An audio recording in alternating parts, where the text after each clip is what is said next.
This video goes over a tactic for getting your sand replaced in your pool filter without having to cut the PVC. It's not easy, and I certainly felt like an absolute crazy person in the process, but it does work. First, remove the cap at the bottom of the filter. This will start the water draining.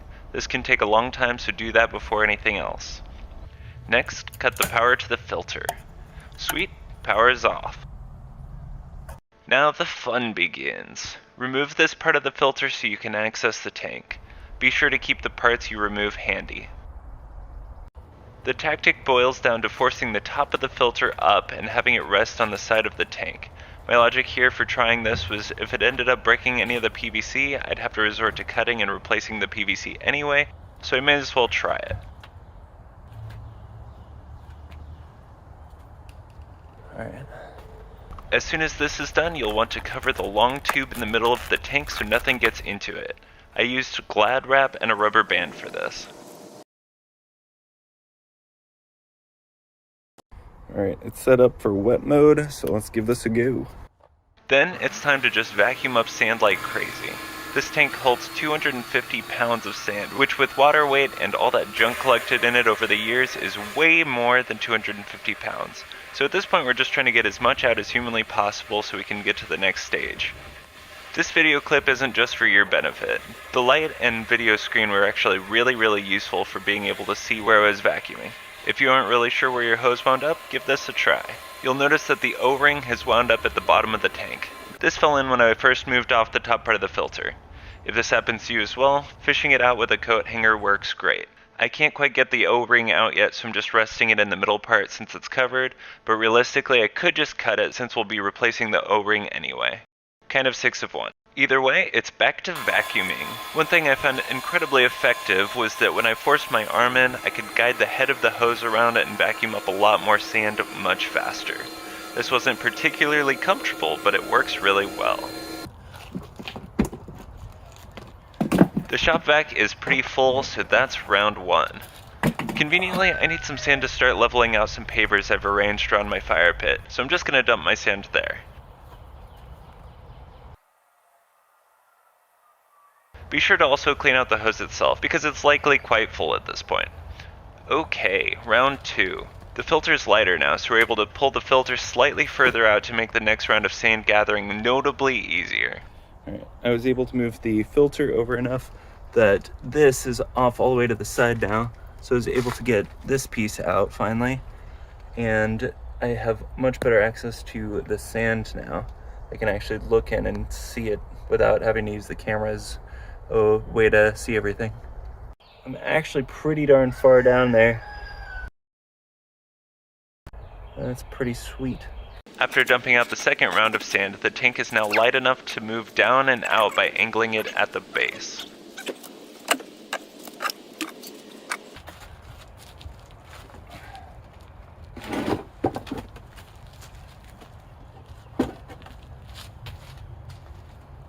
Side note, when I moved the sand at the bottom, I found out mice had been living under my filter. I'm gonna get gloves. That was crazy. Now I was able to fully access the rest of the filter to do the finishing touches and could clean up under the filter while I was at it. For me, this was the last round of vacuuming and was obviously by far the easiest. Alright, I'm going with that's pretty darn good. So, now to get this thing back in place before I put the sand back in. This is gonna be so heavy, I may not be able to walk again. Oh no. The sand provided a pretty good start for leveling out the pavers. Yay repurposing stuff. Now it's time to put the filter back in place with a similar tactic to how we got it out. Angle it in and push it into place. I found it was much easier to do by getting the base in place at the bottom of the filter before pushing it in the rest of the way. Note, you should go ahead and put on the water cap at the bottom of the filter now. Spoilers, I wish I had done so. Depending on how the filter ends up sitting, it can get pretty hard to put on later. Next, go ahead and get your hose and add in some water. Add a bit more water than is needed to cover the parts at the bottom. This helps evenly disperse the sand and ensure it doesn't damage those parts. You'll want to get a new O-ring and lubrication. I can add affiliate links in for those in the description, but you'll need to make sure the O-ring fits your model. There should be a label somewhere on your filter to figure out what kind of model you have, and then you just search for an O-ring that's compatible with that model. At this point, go ahead and put your O-ring in and try to keep it out of the way. It's not going to be able to be actually put in place until the very end.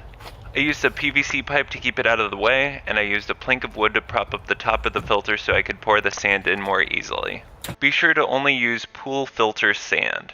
Using other kinds of sand can screw up your filter. This bag I got on Amazon. These bags I got from Home Depot. Their price per bag was better, but they didn't have it in store, so I had to have it shipped to my house, which did have an extra fee.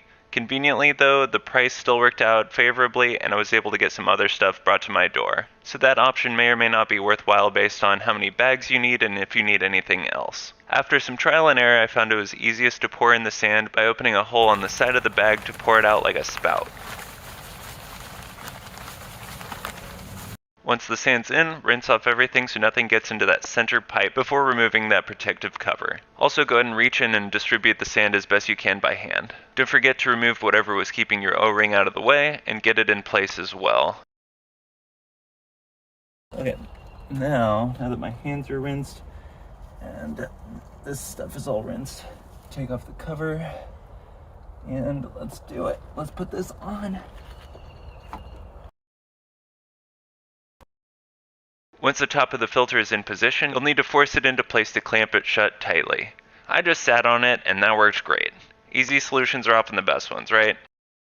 As far as screwing it into place goes, I screwed in one side, then rotated it so I could screw in the other side without getting up and releasing the top of the filter. In retrospect, it would have been a little easier if I had the second screw facing the other way, but this obviously worked fine. This is where I realized I would have to lift hundreds of pounds with my legs to get the water cap on, hence it being a good idea to screw this on early. Alright, force that to cooperate. Flip the breaker back on. Now I have to show off my disgusting green pool to show that this is gonna work. And this is why I needed to, oh, that's a frog. Yep, this is becoming a swamp. Thank goodness the filter is gonna be fixed. Let's go test it out. All right, and for whatever reason, we're supposed to rinse this for a few minutes, so I'm gonna do that now. All right, now we get to filter. This is a moment of truth. Don't explode. That was funny timing. Something was loud. My pool is in desperate need of this filter working, so I'm very glad that it seems to be back online. I'm only gonna post this video if it actually succeeds at cleaning my pool, meaning that the filter now successfully works. So if you're seeing this video, this crazy system does in fact work. And here you go, it filtered out all the pollen and all the other random junk, so it actually looks like a pool now. The chemicals had been fine for a long time, but the filter just needed to work desperately, so hopefully that helped someone out there. Have a good one.